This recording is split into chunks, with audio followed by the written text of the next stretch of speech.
अस्सलामु अलैकुम दोस्तों। आज हम एक ऐसी कहानी सुनाने जा रहे हैं जो न सिर्फ आपके दिल को छू लेगी बल्कि आपकी ईमानदारी और तवक्कुल की ताकत पर भी रोशनी डालेगी। और एक औरत जो अपने शहर को छोड़कर गैर मर्द के साथ रहती थी, वह औरत लोगों के सामने कुतिया कैसे बन गई। आइए सुनते हैं यह पूरा वाक्य दोस्तों।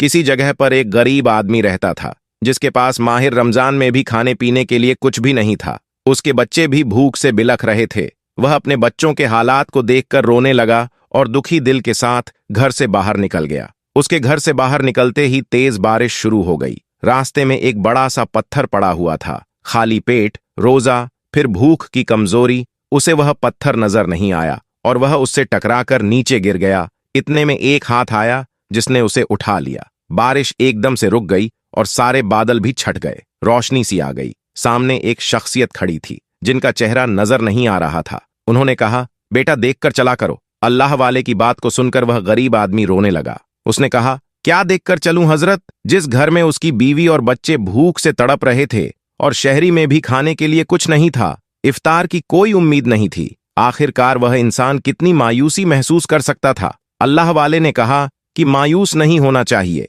क्योंकि जिस अल्लाह के नाम पर तुमने रोजा रखा है वही तुम्हें रिज्क देने वाला है। क्या तुम्हें तवक्कुल नहीं है? अगर तवक्कुल नहीं तो फिर यह इबादत कैसी? तवक्कुल का मतलब है अल्लाह पर पूरा यकीन रखना कि वह हर मुश्किल में हमारी मदद करेगा। अंधेरे में रोशनी की किरण दिखाने वाला वही है। जब उसने पूछा, आप कौन हैं? तो अल्लाह वाले ने जवाब दिया, मैं अपनी पहचान नहीं बता सकता, लेकिन चलो तुम्हारे लिए रोजी का इंतजाम करते हैं। फिर वह अल्लाह वाले उसे अपने साथ ले गए, एक कुल्हाड़ी दी और जंगल की ओर ले चले। वह बोला, लकड़ियां तो गीली होगी ना बारिश की वजह से? अल्लाह वाले ने कहा, बस तुम लकड़ियां काटो बेटा। आपके कहने पर उसने लकड़ियां काटनी शुरू कर दी। बहुत आसानी से उसका काम मुकम्मल हो गया। अल्लाह वाले ने कहा, अब इन्हें ले जाकर बाजार में बेच दो। बाजार में उसको लकड़ियों की मुंह मांगी कीमत भी मिल गई। उसने अल्लाह वाले को शुक्रगुजार नजरों से देखा और कहने लगा, चलिए हजरत, आज हमारे साथ आप रोजा इफ्तार कीजिए। अल्लाह वाले ने कहा, नहीं फिर कभी। उसके बाद उसे शख्स ने बाजार से खाने पीने का सामान खरीदा और अपने घर चला गया। उसके बीवी बच्चे यह देखकर बहुत खुश हुए। अभी इफ्तार का वक्त होने ही वाला था कि दरवाजा किसी ने खटखटाया। दरवाजा खोलकर देखा तो वहां एक औरत अपने बच्चों के साथ मौजूद थी। उनके कपड़े फटे पुराने थे। वह दर्द के साथ बोली, क्या घर में कुछ खाने के लिए है? हम 3 दिन से भूखे हैं।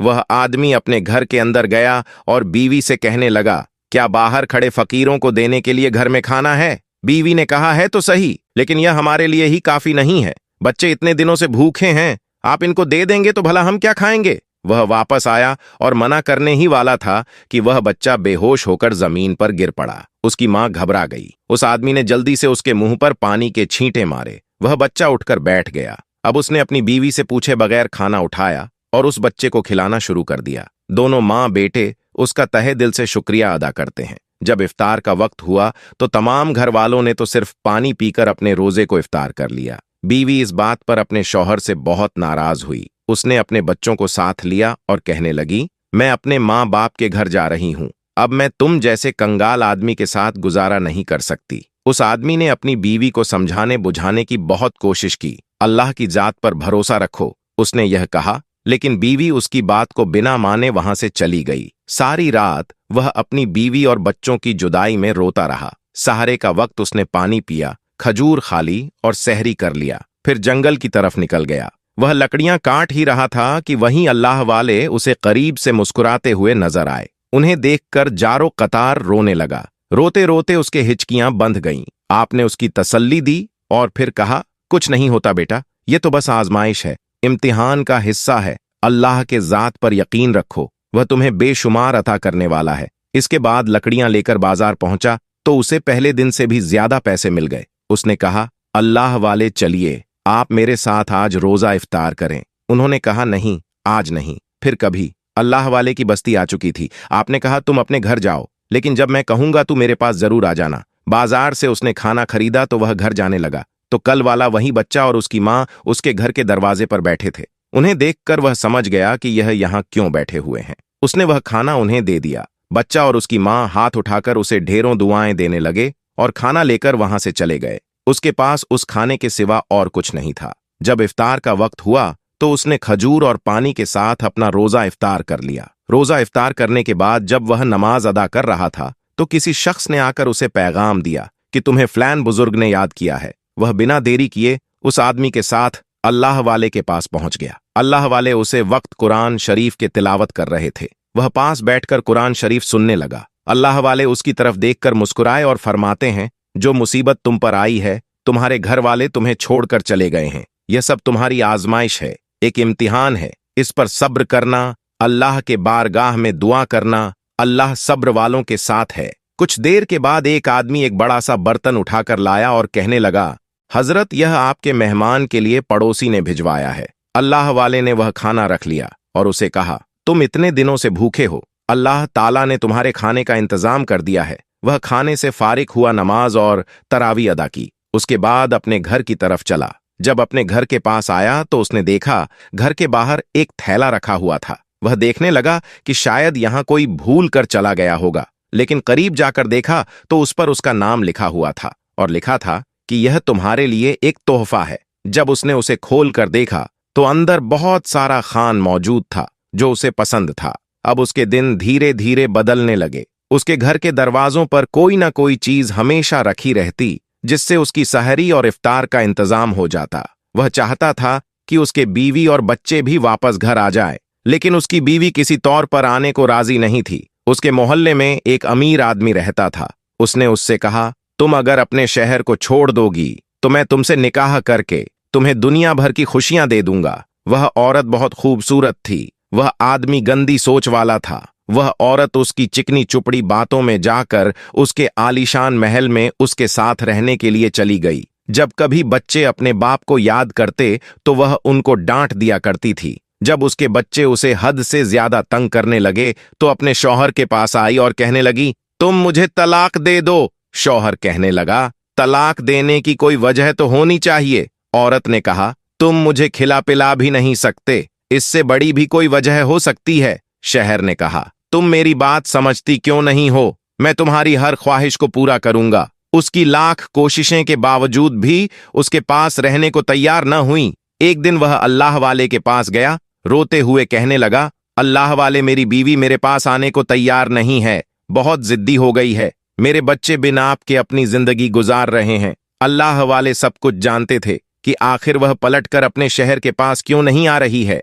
दरअसल उसकी बीवी बेवफाई कर रही थी और इसलिए वह अपनी जान छुड़ाना चाहती थी। एक दिन अल्लाह के वली उसकी बीवी के मोहल्ले में पहुंचे जहां वह रहती थी। सहरी का वक्त था और उन्होंने उस औरत के घर के दरवाजे को खटखटाया, लेकिन वह नहीं आई। कोई और मर्द आया और अल्लाह के वली से पूछा कि क्या सहरी के लिए कुछ मिल सकता है। उस मर्द ने बड़ी ही तौहीन और बुरी तरह से कहा, नहीं, यहां से चले जाओ, हमारे पास कुछ भी नहीं है। अल्लाह के वली ने कहा, मुझे रोजा रखना है, मैं भूखा हूं, अगर तुम मुझे दुआ दोगे तो अच्छा होगा। भूख का नाम सुनते ही अंदर से औरत चिल्लाई और कहने लगी, ये कौन है जो हमारे दरवाजे पर खड़ा होकर भूख का नाम ले रहा है? उसे कहो कि यहां से चला जाए। इसी भूख की वजह से मैंने अपने शौहर को छोड़कर यहां आना बेहतर समझा है। गुस्से में वह औरत बाहर आई और उस आदमी को इशारा किया कि इस बुजुर्ग को धक्के मारकर बाहर निकाल दो। जैसे ही वह शख्स अल्लाह के वली को धक्का मारने ही वाला था, अल्लाह के वली ने कहा, रुको,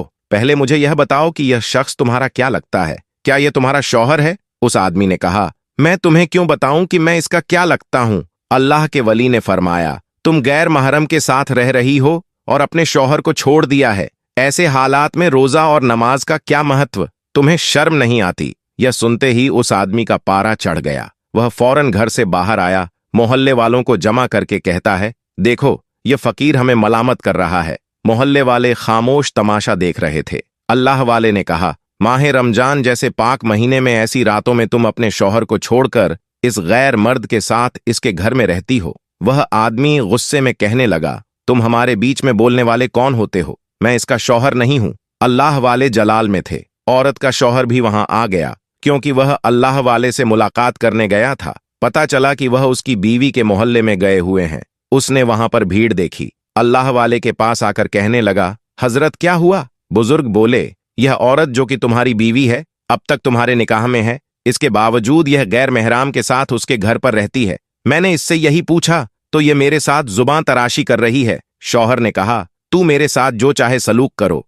लेकिन यह अल्लाह वाले हैं, उनके साथ तुम्हारा रवैया अच्छा होना चाहिए। औरत बोली, मुझे तुम्हारे साथ नहीं रहना, मैं इस आदमी के साथ निकाह करना चाहती हूँ। इस पर अल्लाह वाले बोले, तुम किस बात की वजह से तलाक लेना चाहती हो? इस नेक आदमी से। वह बोली, यह कमाता तो कुछ है नहीं, यह गरीब है और इसकी एक आदत से मैं बहुत नफरत करती हूँ। इसकी अपनी जेब खाली होती है, इसके पास खाने को खुद कुछ नहीं होता, लेकिन यह दूसरों को खिलाने के चक्कर में लगा रहता है। अल्लाह वाले बोले, यह तो वही कर रहा है जो अल्लाह ताला चाहता है। अल्लाह को यह बात पसंद है कि किसी भूखे को खिलाया जाए। रोजे की बात करती है, तू रोजा किस नीयत से रखती है? तुझे तो यह भी नहीं पता कि इंसानियत किसे कहते हैं। तेरे दिल में अपने भले शौहर के लिए रहम तक नहीं, इंसानों पर तू क्या रहम करेगी? यह सुनकर वह औरत चिल्लाने लगी, इसकी तरफदारी ना करो। बकवास कर ही रही थी कि उसके मुंह से इंसानी आवाज नहीं बल्कि एक कुत्तियां की आवाज निकालने लगी। सारे मोहल्ले वालों ने अपनी आंखों से देखा, उनके होश हवास जाते रहे।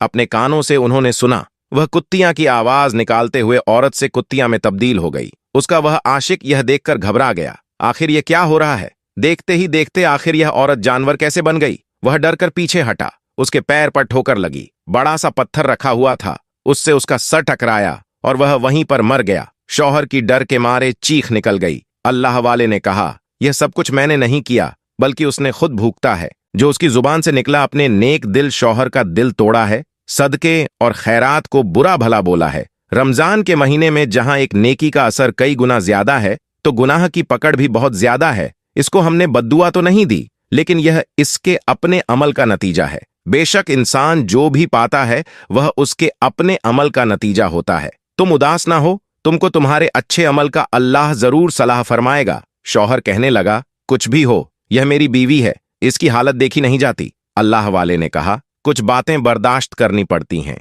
यह कभी भी तौबा नहीं करती, यह कभी भी नहीं सुधरती। जो कुछ भी इसके साथ हुआ है, इसकी अपनी जुबान की वजह से हुआ है। उसके बच्चे घर के अंदर मौजूद थे, वह अपने बाप को देखकर पहचान गए, फौरन भागकर बाहर आए। वह कुत्तियां का क्या करता? उसको वहीं पर छोड़कर वह अपने घर आंसू पोंछता हुआ वापस चला गया। अल्लाह वाले बोले, तुम देखना, तुम्हें इसका बहुत आदर मिलेगा। अल्लाह ताला तुम्हारे गम को खुशी में बदल देगा। फिर वह अल्लाह वाले अपने रास्ते पर चल दिए। वह अपने बच्चों को लेकर अपने घर पहुंचा तो वही भिखारी औरत और उसका बच्चा दरवाजे पर खड़े मुस्कुरा रहे थे। उनके हाथ में एक बड़ा सा थैला था, लेकिन आज औरत ने फटे हुए कपड़े पहने हुए थे और न बच्चों ने, बल्कि देखने में कोई अमीर शहजादी लग रही थी। वह सवाल करने ही वाला था कि उसे औरत ने कहा, घबराओ नहीं, यह सब तुम्हारा इम्तिहान के लिए ही था। इसमें तुम कामयाब हुए, पर अफसोस कि तुम्हारी बीवी नाकाम रही। अब अपने बारे में बता दूं, मैं यहाँ के एक अमीर आदमी की बेवा हूं और यह मेरा बेटा है। मेरे शहर में मरते वक्त एक अजीब वसीयत की थी। उसके ऊपर किसी का बहुत बड़ा कर्ज था और वह रुपए उस हकदार तक नहीं पहुंच सका। अब जिंदगी तो मोहल्लत नहीं दे रही थी, तो उसने कहा, तुम यह काम करना। जब मैं उससे पूछा कि मैं किस तरह से उस शख्स को तलाश करूंगी, आप उसकी कोई निशानी तो बता दें, तो कहने लगा, बस वह शख्स ही होगा, यानी लूटाने वाला होगा। उसका दिल बहुत बड़ा होगा और मुंह का निवाला तक वह हैरत कर देगा। अपने शौहर के इंतकाल के बाद मैं सोचने लगी, ऐसे तो हजारों लोग यहां पर होंगे, आखिर सही इंसान तक मैं कैसे पहुंचूंगी?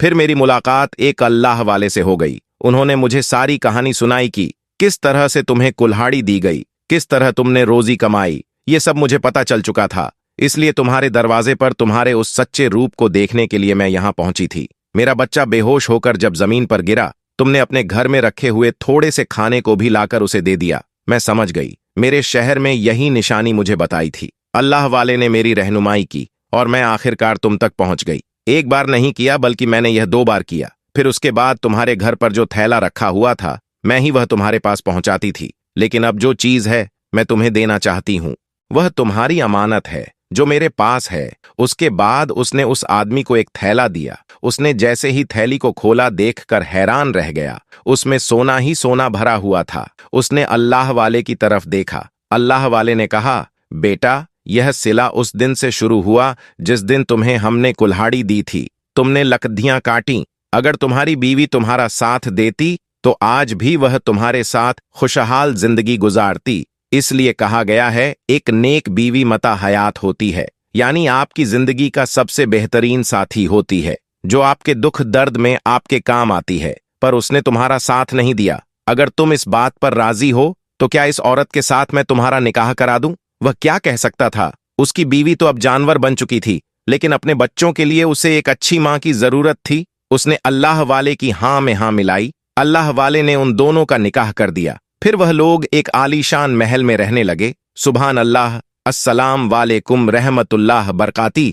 इसी के साथ आपको एक और कहानी सुनाते हैं जो आपको हैरान परेशान कर देगी, तो बने रहिए वीडियो के एंड तक। किसी इलाके में जहां जीवन बहुत मुश्किलात से भरा हुआ था, एक नेक और ईमानदार किसान अब्दुल्ला रहता था। अब्दुल्ला की जिंदगी मेहनत से भरी हुई थी, लेकिन उसके पास बहुत कम दौलत थी। उसकी पत्नी हलीमा और उनके दो छोटे बच्चे यूसुफ और आयशा उसके साथ रहते थे।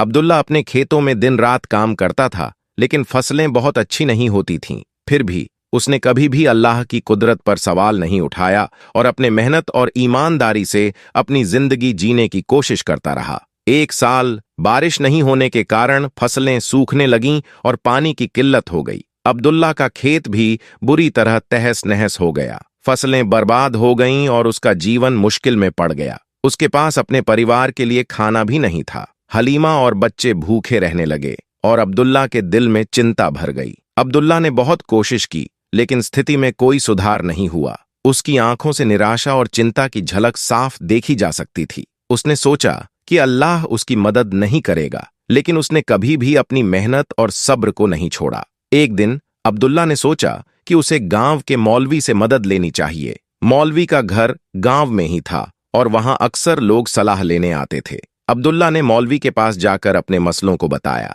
उसने कहा, मौलवी साहब, मैं और मेरा परिवार बहुत मुश्किल में हैं। हमारी फसलें बर्बाद हो गई हैं और हमारे पास खाने के लिए भी कुछ नहीं है। मुझे कोई सलाह दें। मौलवी ने उसकी बातें ध्यान से सुनी और कहा, अब्दुल्ला, तुम्हें सब्र करना होगा। अल्लाह ताला ने हमें सब्र करने की ताकत दी है और उसने अपने मदद के लिए वादा किया है। तुम्हारी मुश्किल जरूर दूर होंगी, लेकिन इसके लिए तुम्हें ईमानदारी से काम लेना होगा। अब्दुल्ला ने मौलवी की सलाह को माना और सब्र करने की कोशिश की। उसने रोजाना अल्लाह से दुआ की और अपने परिवार के लिए अपनी कोशिशें जारी रखीं। लेकिन हालात दिन ब दिन बिगड़ते गए और अब्दुल्ला का सब्र भी जवाब देने लगा था। एक दिन गांव में एक अमीर व्यापारी आया। व्यापारी ने अब्दुल्ला की हालत के बारे में सुना और उसकी मदद करने का सोच लिया। व्यापारी ने अब्दुल्ला के पास जाकर कहा, मैंने सुना है कि तुम और तुम्हारा परिवार मुश्किल में हैं। अल्लाह की मदद से मैं तुम्हारी मदद करने आया हूं। व्यापारी ने अब्दुल्ला को कुछ धन दिया और कहा,